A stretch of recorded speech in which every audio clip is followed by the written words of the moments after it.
Bismillahirrahmanirrahim. Assalamualaikum warahmatullahi wabarakatuh. Kembali lagi bersama saya dengan Abdul Manan, YouTube channel terpopuler. Kali ini kita mengupdate bagaimana bebek milik saya yang saya pelihara sendiri sebanyak 100 ekor. Dan untuk bebek ini lama saya tidak menayangkan karena ada kesibukan-kesibukan lain. Khusus ini di tempat saya musim tanam padi ya, di Januari ini biasanya kami di Kabupaten Hulu Sungai Tengah, Kalimantan Selatan ini musim tanam padi, dan kebetulan saya juga bertani.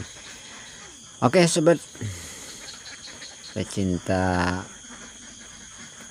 bebek petelur, kali ini kita akan menayangkan konten bebek telur yang sangat mengasyikkan dan menguntungkan tentunya.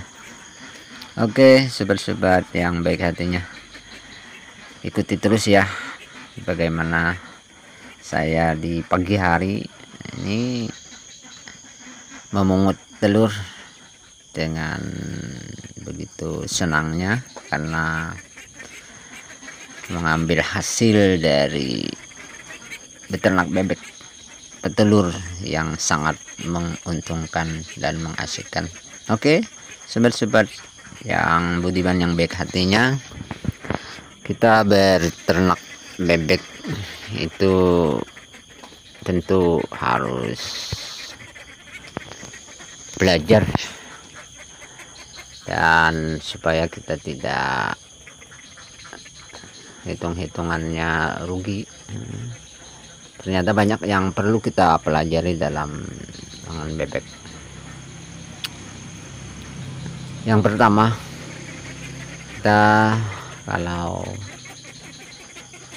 memelihara bebek itu benar-benar sekalipun sampingan, tapi kita harus serius dalam memelihara bebek itu.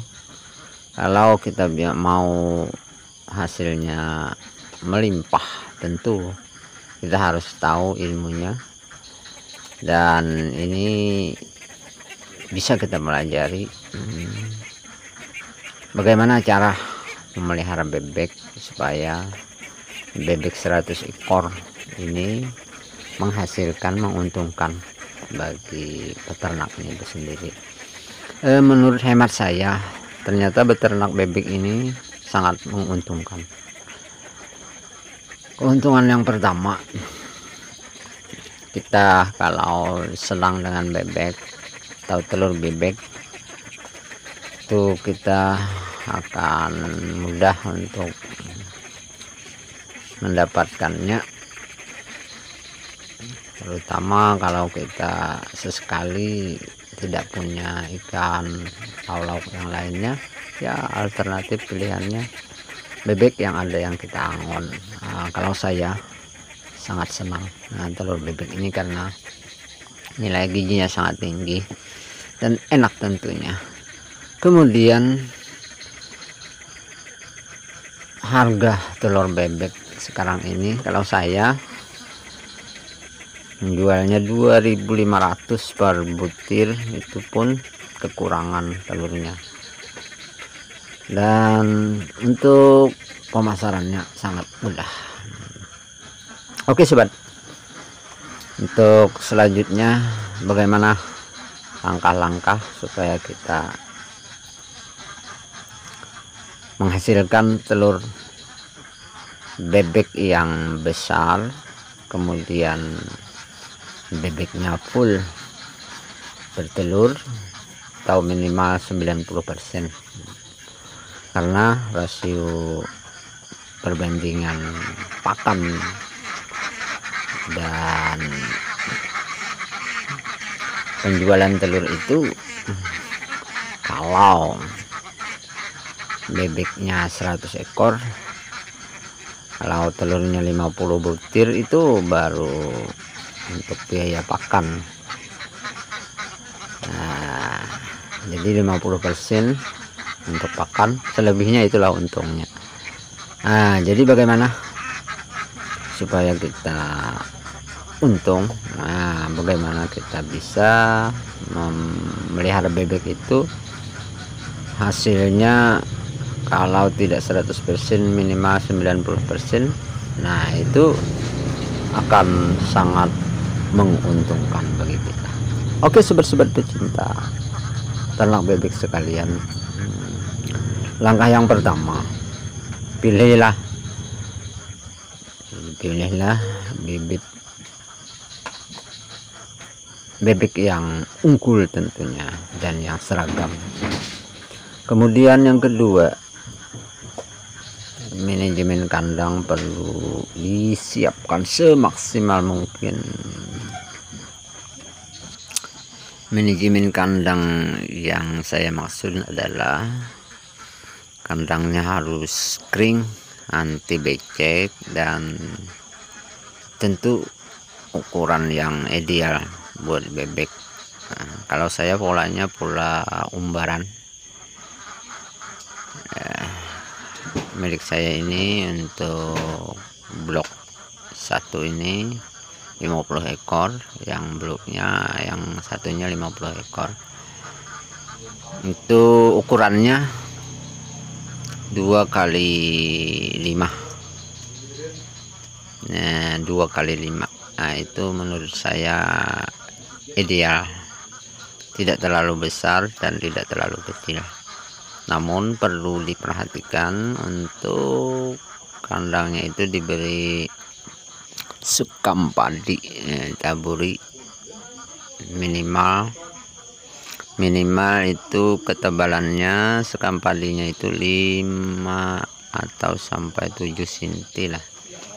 Oke, sobat-sobat pecinta ternak bebek, manajemen kandang ini juga harus menyiapkan air yang terpisah dari tempat dia tidur.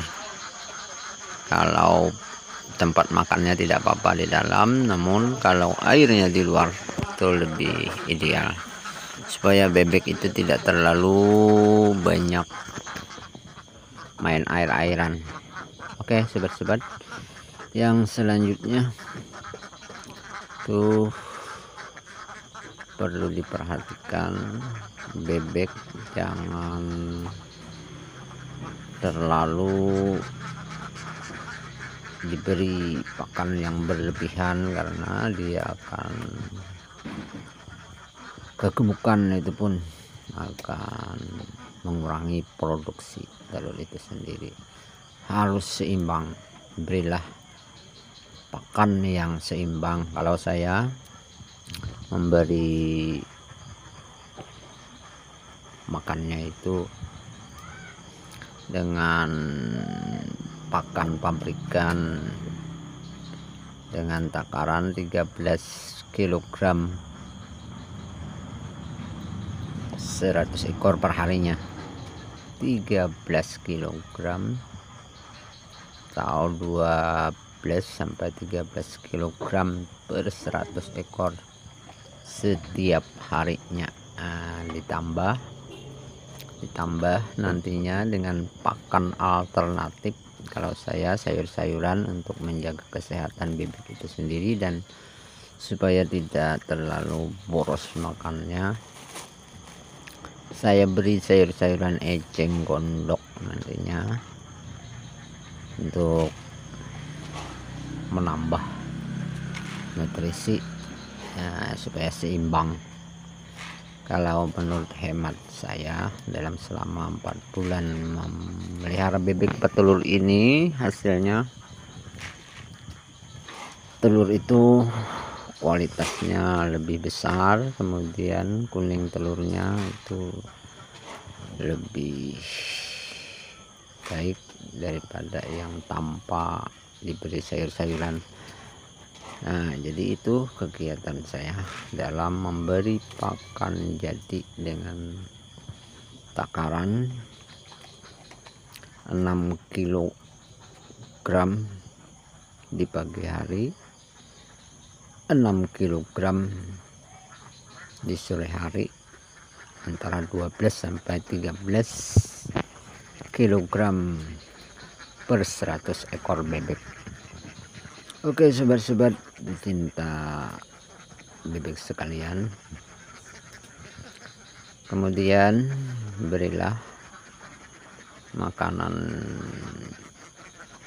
bebek itu dengan rutin setiap hari, di pagi hari dan di sore hari. Kalau pola pemberian saya seperti itu. Kemudian pada sobat-sobat sekalian, perlu juga diperhatikan untuk hasil yang lebih maksimal atau ketahanan bebek bertelur lebih panjang. Airnya tadi dibedakan, diletakkan di pojok. Keuntungannya adalah itu kandang bebek tidak terlalu lembab karena amoniak kotorannya itu mengganggu. Kalau dicampur dengan limbah dari minuman bebek itu sendiri akan cepat becek. Kalau kurang terjaga nanti mengganggu kenyamanan bebek itu sendiri. Bagaimana kita mengkondisikan kandang itu dalam keadaan kering dan nyaman, bukan bebeknya saja yang merasa nyaman, kita pun merasa tidak bau. Kemudian dalam kita memungut telur di pagi hari, kita tidak akan kena kotoran-kotorannya karena kandangnya dalam keadaan bersih. Oke sobat-sobat pecinta bebek sekalian, yang selanjutnya perlu kita ingat lagi nanti, bagaimana kalau sudah kondisi kandang itu kotorannya lebih banyak, itu kita bersihkan. Dan untuk kotorannya itu yang tercampur dengan sekam padi itu bisa kita buat dalam karung seperti yang sobat-sobat lihat milik saya itu. Selama 3 bulan itu ada 30 karung, dan itu lumayan sobat-sobat, tambahan bisa kita jual ke kebun, harganya 15.000 per karungnya. Oke sobat-sobat, dan yang selanjutnya jangan lupa yang seperti saya sampaikan tadi, kita perlu tambahan pakan alternatif seperti eceng gondok. Nah, eceng gondok ini harus diberikan kepada bebek untuk menjaga keseimbangan kesehatannya. Bebek lebih sehat dan lebih segar. Dia perlu diberi nutrisi seperti sayuran. Kalau saya pilihannya adalah eceng gondok karena menurut saya eceng gondok ini di samping nilai nutrisinya bagus, pakan alternatif juga mudah didapatkannya di bantaran sungai-sungai atau kubangan-kubangan dimanapun yang ada genangan air. Itu acap kali kita temukan eceng gondok, dan kita bisa mengambilnya dengan cuma-cuma atau gratis itu. Oke sobat-sobat, jangan lupa berikan minimal, kalau sekarung itu cukup untuk 2 hari lah. Kalau saya 4 hari itu cukup mengambilnya 2 karung. Oke, saksikan begitu nikmatnya kita menerima hasil yang melimpah. Thanks for watching. Terima kasih sobat-sobat telah mau menyaksikan Dan kalau mau pesan telur milik saya itu ada nomor WA-nya, silahkan pesan. Kalau selama persediaannya masih ada, nanti kita akan transaksi harga 2.500 per butir, dijamin besar telurnya dan nilai nutrisinya insya Allah terjamin. Oke. Assalamualaikum warahmatullahi wabarakatuh.